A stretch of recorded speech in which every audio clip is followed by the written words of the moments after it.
আজকে টানা ক্লাস হবে, আবার ফৌজদারি যাব, সবাই একটু থাকবে। অনেকেই চতুর্থ ব্যাচ থেকে আসছে। মাইনর একটা খুব ইম্পর্টেন্ট, এটা 3 বিসিএল 4 বিসিএল নামে আমাদের একটা ইয়ে আছে, যেটা আমরা এই অনেকে এই আইনটা অনেকে বাইর করেও দেখে নাই। আমরা যদি বইয়ে বা বিভিন্ন জায়গায় যতটুকু আছে ওইটুকু পড়ে গেছি, বাট আপনাদের একটু দেখাইছি আপনাদের একটু আগে, যে আমি থেকে নিয়ে আসছি এটা। এটা হচ্ছে আপনার লস অফ বাংলাদেশ থেকে, সেটা বিডি লস থেকে। এখানে সরাসরি এখান থেকে কপি করে নিয়ে আসে ট্রান্সলেট করছে, আর কিছু না। বুঝতে পারছেন? এখানে আমাদের বলাই রয়েছে the criminal law industrial area, বলছে শিল্প এলাকা বলে দিছে। মানে মানে এটা ইউজটা কোথায়, এটা ব্যবহারটা কোথায়, কার্যকরীটা কোথায় হবে? বলছে ক্রিমিনাল ল ইন্ডাস্ট্রিয়াল এরিয়াস, শিল্প এলাকা, অ্যামেন্ডমেন্ট অ্যাক্ট 1942 বেঙ্গল অ্যাক্ট। বলছে যে অ্যামেন্ডমেন্ট 1942 সালে ক্রিমিনাল লতে শিল্প এলাকায় ব্যবহৃত হয় এটা। এটা হচ্ছে মোট, আমরা যদি ধারা দেখি, 4টা ধারা আছে। আমার মনে হয় যে আইনের ভিতরে সর্বনিম্ন মনে হয় ধারা, আর মনে হয় এরকম কম আছে কিনা আমার জানা নাই।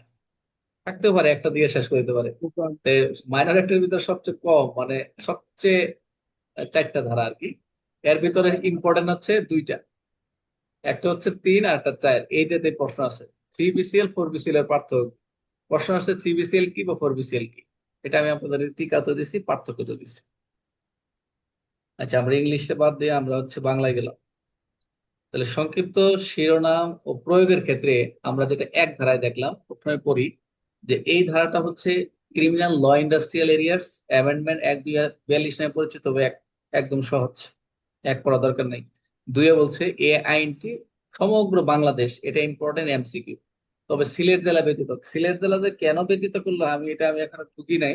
বলছে তবে সারা বাংলা সিলেট জেলা ব্যতীত। আর সিলেটে কি কোনো ইন্ডাস্ট্রিয়াল কোনো কিছু নাই কিনা আমার জানা নাই। এখানে স্পেসিফিক ভাবে এই প্রথম আগে পড়ছি, বাট আপনাদেরকে আন্ডারস্ট্যান্ডিং করাইছি যেটা হচ্ছে আমরা কার্যবিধি পড়ছি যে এটা হচ্ছে গণপত্র কোথায় মেট্রোপলিটন প্রযোজ্য হবে না। তারপর আরো কিছু জয়েন্ট মেট্রোপলিটন প্রযোজ্য হবে না আমরা পড়ছি। বাট এইখানে এসে একটা জেলার নাম আছে, মানে আমার মনে হয় যে বিশেষ পরীক্ষা আসবে এটা, যে সিলেট জেলা এটা ব্যতীত। থেকে আসবেই স্যার, এটা আসবেই। তো এটা একটা সাধারণ জ্ঞান। আচ্ছা, যাই হোক, এটা রেকর্ড হচ্ছে ক্লাসটা, যদিও সমস্যা নাই, জাস্ট ফান। আর এই আইনের অবশিষ্ট বিধানসভা 2 ধারার অধীনে শিল্প অঞ্চল হিসেবে, মানে এটা ডিক্লারেশন হবে, এলাকার ক্ষেত্রে প্রযোজ্য হবে একমাত্র। দেখ, তবে এটা এমসিকিউ আসতে পারে, এটা খুবই মানে অস্বাভাবিক কিছু না, দিতে পারে কোন কোন অঞ্চল ব্যতীত। আচ্ছা, শিল্পাঞ্চল এলাকা ঘোষণা। একে গেল হচ্ছে, একটা হচ্ছে আইন কার্যকর দেখলাম, এটা এই আইন নামে 1942 সাল নামে amendment act Bengal criminal law নামে পরিচিত হবে। তবে এখানে একেতে দুইয়েতে দেখলাম একটা ব্যতিক্রম, দেখলাম সমগ্র বাংলাদেশে প্রযোজ্য হবে, বাট এক্সেপশনাল হচ্ছে সিলেট জেলা ব্যতীত। আচ্ছা, শিল্পাঞ্চল ঘোষণাটা করবে কি সরকার, এটা হলো এমসিকিউ। যে গেজেটে প্রজ্ঞাপন করে সবসময় এলাকাকে একটা নির্দিষ্টকে ঘোষণা করে দিতে পারে শিল্পাঞ্চল ঘোষণা। Good. আচ্ছা, এখন আমরা এই 1 2 3 শেষ, এখন আমরা 3 4-এ যাবো। তিনটা দেখেন, পরীক্ষা আসবে যেটা তিন। তিনে যেটা দেখবেন আপনাদের বলা রয়েছে অস্ত্রধারী। অস্ত্রধারী, প্রথম হচ্ছে অস্ত্রধারী পূর্বে চুরি দায়ে দণ্ডিত।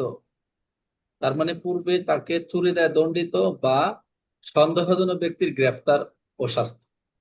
প্রথম হচ্ছে অস্ত্রধারী হতে হবে। 3 ধারা দেখে 3 বিসিএল, এবং 3 বিসিএল এর বৈশিষ্ট্য কি, 3 বিসিএল এর কি কি অনুষঙ্গ বা কি কি উপাদান থাকে, কি কি বিষয় থাকে, মনোযোগ দেন। এই 3 বিসিএল এ আমরা দেখতেছি প্রথম যে অস্ত্রধারী ব্যক্তি বা পূর্বে চুরি দণ্ডিত ব্যক্তি অন্যান্য ব্যক্তি গ্রেপ্তার, 3টা বিষয়। আই রিপিট, প্রথম হচ্ছে অস্ত্রধারী, পূর্বে চুরিতে দণ্ডিত হবে, সন্দেহজনক ব্যক্তি গ্রেপ্তার এবং তাদের পানিশমেন্ট আছে এই একই সেকশনে 3 এবং 3 বার। আমরা দেখেন, আমরা যদি একটু তিনে যদি যাই, ক খ গ, আবার আমাদের অথবা অথবা আছে। কি কি বিষয় আছে এখানে? প্রথম কথা হচ্ছে যে সূর্যাস্ত এবং সূর্যোদয়ের মধ্যবর্তী, এই কথাটা আইনের কোন জায়গায় বলা আছে না বলতে পারেন? এই সূর্যাস্ত সূর্যের মধ্যবর্তী সময়ে নিম্নোক্ত অবস্থায় তাদেরকে যদি পাওয়া যায়, তাহলে আপনি বলেন তারা মাদকদ্রব্যের দেশ। হ্যাঁ, এই যে এইটা, হ্যাঁ গুড, রাইট বলছেন। আমরা বিনা পণে গ্রেপ্তার যে করি, এটাও কিন্তু একটা ওয়ারেন্ট ছাড়া পুলিশ গ্রেপ্তার করতে পারে। এই যে 3 বিসিএল এলাকার শিল্প এলাকাগুলো বিনা পণে গ্রেপ্তার করতে পারে আমরা, কিন্তু এটা বিনা পণে দেখবেন অন্য আগের গাইড গুলাতে এরকম ধারাগুলো দেওয়া আছে। তাহলে সূর্যাস্ত ও সূর্যোদয়ের মধ্যবর্তী সময়, নিম্নোক্ত অবস্থায় যদি পাওয়া যায়, তাহলে নিম্নোক্ত অবস্থা কি? প্রথম হচ্ছে কোনো বিপজ্জনক আক্রমণাত্মক অস্ত্রশস্ত্র কোনো সংঘর্ষ অবস্থা। প্রথম তো বললামই তো, মানে এটা হচ্ছে অফেন্সিভ ওয়েপেন। আমরা এই মারাত্মক আক্রমণ সহ বিপজ্জনক অস্ত্রশস্ত্র কোনো অপারেশনের উদ্দেশ্যে যদি কোথাও অবস্থান করে, স্টে করে, আমরা রাতের বেলা তারা আপনার একটা শিল্প এলাকা আপনি রাউন্ড দিচ্ছেন, যদি কোনো এরকম ডেঞ্জারাস বা অফেন্সিভ ওয়েপেন পাওয়া যায়, তাহলে কোনো এরকম যাচ্ছে, আপনি তাকে বিনা পণে গ্রেপ্তার করতে পারবেন। এটা একটা বিষয়। আরেকটা বিষয় হচ্ছে কোনো অপরাধ সংগঠনের উদ্দেশ্যে ছদ্মনাম ধারণ করলে, এই যে আমরা পার্সোনেশন করা, ছদ্মনাম ধারণ করে কোনো একটা ছদ্মবেশ ধারণ করছে, ছদ্মবেশ আমরা পাই না এরকম 170, 71, 420 পাই না?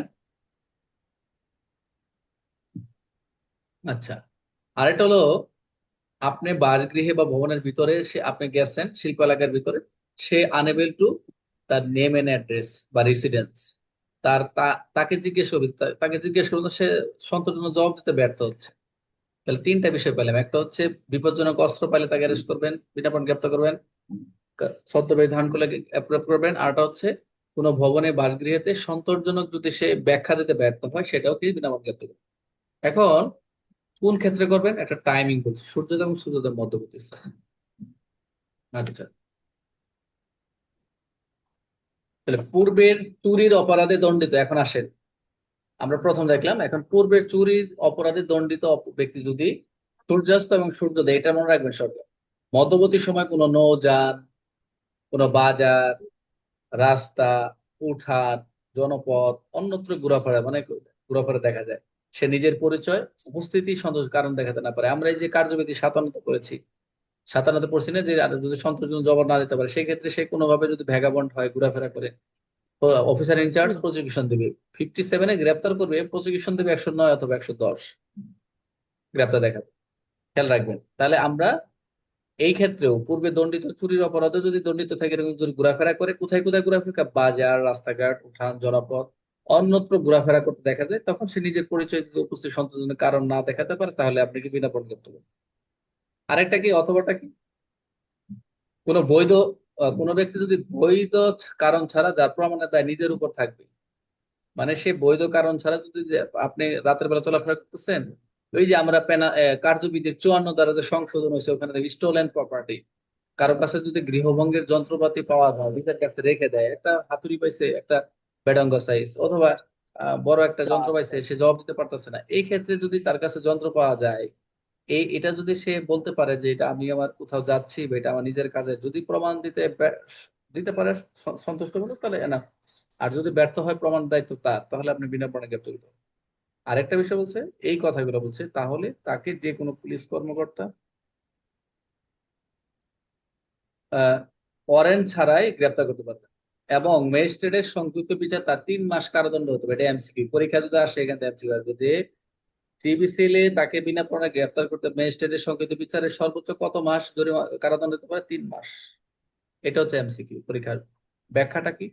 ওই যে আমরা রাস্তা বলতে বলছিলাম, যে রাস্তাটা বলতে কি, এবং আমরা তো অনেকে আছে ক্ষেতের আইলও চিনি না, অনেকে শহরের ভিতরে যারা পড়াশোনা করে যে বলে যে আইল কি, আইল চিনে না অনেকে, যে আইলটা দেখতে কেমন, দেখি খায় না মাথায় দেয়।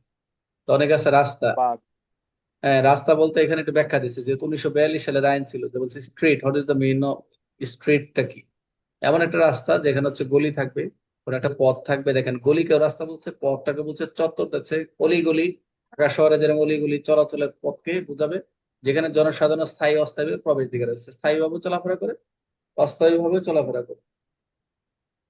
তাহলে আমরা তিন ধারায় আমরা তিনটা বিষয় পাইলাম, একটা হচ্ছে আক্রমণাত্মক অস্ত্র, আর একটা হচ্ছে কি ছদ্মবেশ ধারণ করলে, আর একটা হচ্ছে কোনো ভবনে বা বাসগৃহে যদি সন্ত্রাসীরা ব্যর্থ হয়। এখানে আবার মোটামুটি আবার ব্যাখ্যা আমরা পাইলাম। চুরির ক্ষেত্রে, চুরের ক্ষেত্রেও ব্যাখ্যা পাইলাম, এবং আরেকটা হচ্ছে স্টুলেন প্রপার্টি, চুরাই মাল যদি পাওয়া যায়, আর গৃহভঙ্গের যদি কোনো কিছু হাতিয়ার পাওয়া যায়, যন্ত্রপাতি পাওয়া যায়, আর একটা হচ্ছে ম্যাজিস্ট্রেটের জরিমানা। এই হলো তিন ধারা। আর এখানে রাস্তার সময় ব্যাখ্যা দিচ্ছে। ভাই বুঝতে পারছেন তিন ধারা? তিন ধারাটা হচ্ছে অস্ত্রধারী পূর্বে দণ্ডিত হতে হবে এবং সন্দেহজনক, তিনটা বিষয়। অস্ত্রধারী পূর্বে চুরির দায় পূর্বে দণ্ডিত, আর একটা কোন সাসপেক্টেড ব্যক্তি যদি আপনি আহ গ্রেপ্তার করতে চান, তাহলে এই ক্রাইটেরিয়ার ভিতরে এই লজিক থাকলে আপনি বিনা বরণ গ্রেপ্তার করতে, আদারওয়াইজ নট। তাহলে তিন তালাক ক্লিয়ার সবার? কে কে বোঝেন নাই?